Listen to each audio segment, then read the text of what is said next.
Crecí creyendo en promesas, en palabras que el viento se llevó. Un vestido blanco, un sueño roto y un corazón que nadie protegió. La ciudad me dio la espalda, el amor me enseñó a caer, pero entre ruinas y silencio aprendí por fin a renacer. Cuando todo se pierde en un día, cuando el mundo decide temblar, solo queda mirarse al espejo y aprender a no suplicar. Catalina, nombre escrito en la tierra y el sol. Lo que perdió fue semilla, lo que sufrió fue razón. Oh mon Dieu Catalina, où est-ce que tu as trouvé ce beau gosse? C'est le meilleur ami de Samuel. Ah ok, je suis contente que tu aies donné une nouvelle chance à l'amour en dépit de ce qui t'est arrivé. Merci cousine, je t'aime. Moi aussi.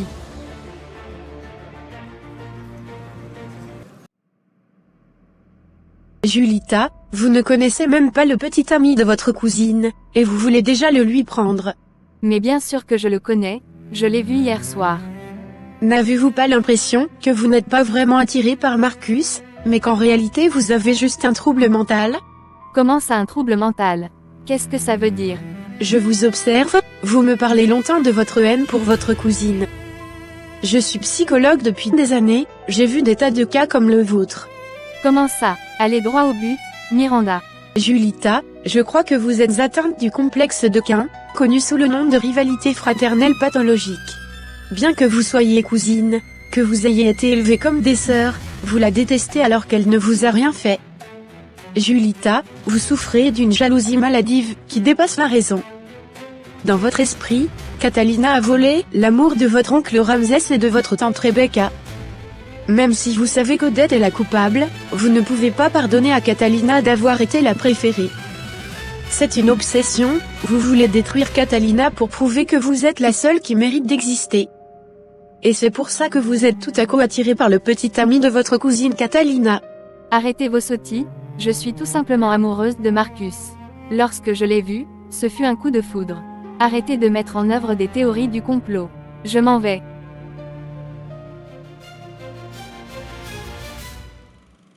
Hier je suis passée voir Alma.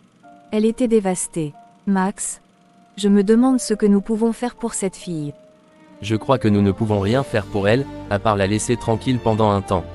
Je pense que tu as raison Max. Mais j'aurais besoin d'une nouvelle assistante pour faire le travail d'Alma durant son absence.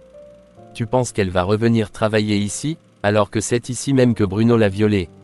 Je ne sais pas, mais quoi qu'elle décide, je vais l'aider car cette femme mérite de l'admiration. Elle est forte, elle a eu le courage de porter plainte. Comment vas-tu cousine? Ça ne va pas Olivia. À chaque fois que je pense que ce porc a osé poser sa main sur moi, j'ai envie de vomir. Je comprends, courage à toi ma belle. Tu es forte.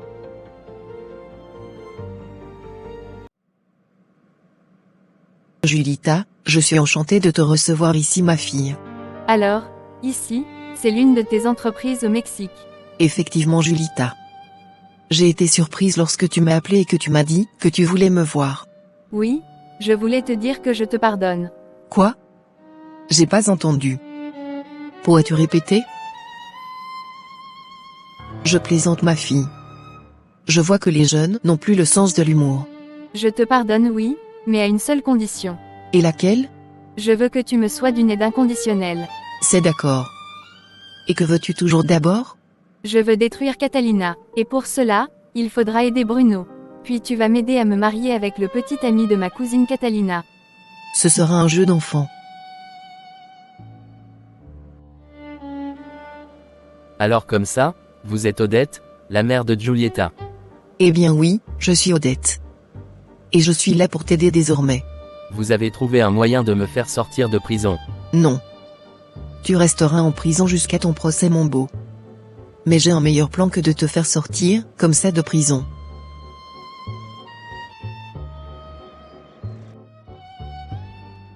Maman, je suis terriblement stressée. Moi aussi ma chérie, Je n'aurais jamais pu imaginer que j'irais un jour au tribunal pour les actes criminels d'un de mes enfants. Monsieur Bruno Montenegro, vous paraissez aujourd'hui pour répondre des accusations de fraude massive, traite d'animaux, préméditation de meurtre contre votre père, et viol sur la personne d'Elma Lopez. Comment plaidez-vous? Madame la juge, mon client plaide coupable pour l'ensemble des faits qui lui sont reprochés. Bien. Dans ce cas, nous allons passer au témoignage avant de fixer la sentence. J'appelle à la barre mademoiselle Alma Lopez. Jurez-vous de dire toute la vérité, et rien que la vérité? Je le jure, Monsieur Bruno Montenegro est un machiste, il a toujours minimisé mon travail et a mis en avant mon corps. Ce soir-là, dans la journée du 20 février 2026, j'étais resté tard au travail pour finir des documents. Je l'ai croisé ivre dans les couloirs de l'entreprise à côté de mon bureau. Il a commencé à me parler avec des mots déplacés, je l'ai giflé. Puis il m'a giflé et a commencé à me violer. Monsieur Montenegro, avez-vous quelque chose à dire pour votre défense face à ce témoignage? Les corbeaux, ils volent bas aujourd'hui. Le sang est gris, madame la juge. Gris comme ma vie. Mon client n'a rien à dire madame la juge. Madame la juge, la culpabilité est admise, la cruauté est prouvée. Nous demandons la peine maximale, 40 ans de réclusion criminelle. Objection votre honneur. Vous ne pouvez pas condamner un homme qui n'est pas présent mentalement. De quoi parlez-vous? C'est une stratégie grossière. Pas du tout. Il y a là un dossier médical préliminaire établi par le docteur Varela. Mon client souffre d'un trouble dissociatif sévère avec épisode maniaque. Il a commis ses actes dans un état de démence totale. Il ne savait pas ce qu'il faisait. Il ne peut pas aller en prison, il doit être soigné.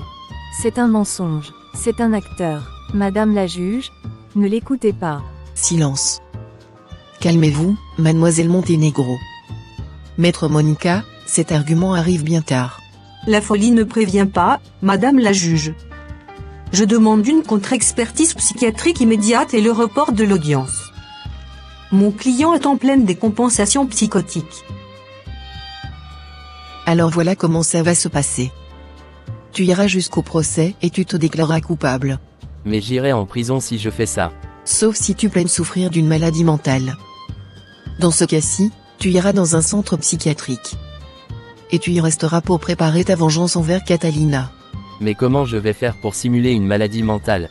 Je vais t'aider, je connais une personne qui peut faire en sorte de faire un beau dossier médical pour toi. De plus, j'ai engagé une excellente avocate pour toi. Merci Odette. Celle que tu devrais remercier, c'est plutôt ta cousine Julita. Et j'ai besoin que tu me donnes quelque chose en échange de tout ça. Et qu'est-ce que tu veux? Vous voyez Catalina, il ne va pas aller en prison parce qu'il est riche et qu'il a du pouvoir. Ne vous mettez pas ça en tête. Il ira en prison.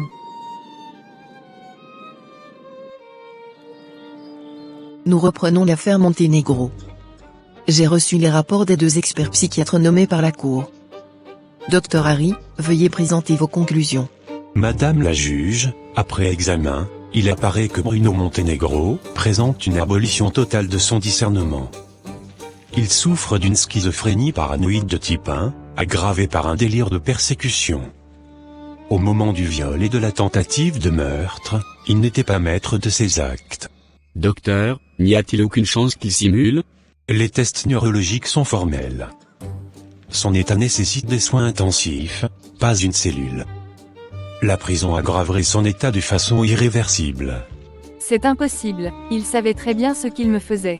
Madame la juge, cet homme a manipulé les preuves pour m'envoyer en prison à sa place. Est-ce qu'un fou est capable d'organiser un complot aussi complexe? C'est un génie du mal, pas un malade. Madame la juge, mademoiselle Catalina Montenegro est émotive, mais la science ne ment pas. La loi est claire.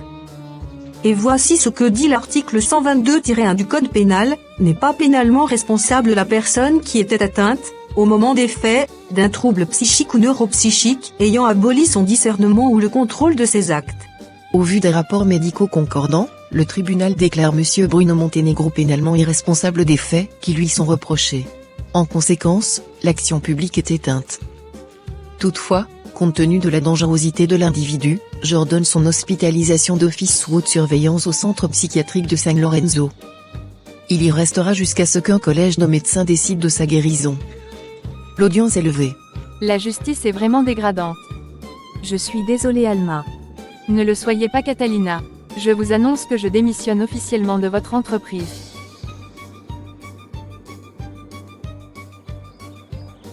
Alors comme ça Bruno ira dans un hôpital psychiatrique. À San Lorenzo, les chambres sont très confortables. Et je possède 40% des parts de cet hôpital. Ton cousin ne sera pas si mal, tu ne trouves pas? Merci, tu as tout acheté. On n'achète pas la justice, Julita. On la finance. Ce qui s'est passé au tribunal aujourd'hui est aberrant, de voir un criminel s'en sortir aussi facilement juste parce qu'il est riche. Qui va occuper la place de Bruno à l'entreprise? Je n'y avais pas encore réfléchi à vrai dire. Pas besoin de plus de réflexion. Bonjour à tous, je suis Odette Lombardo, la nouvelle tutrice des actions de Bruno suite à son incapacité mentale.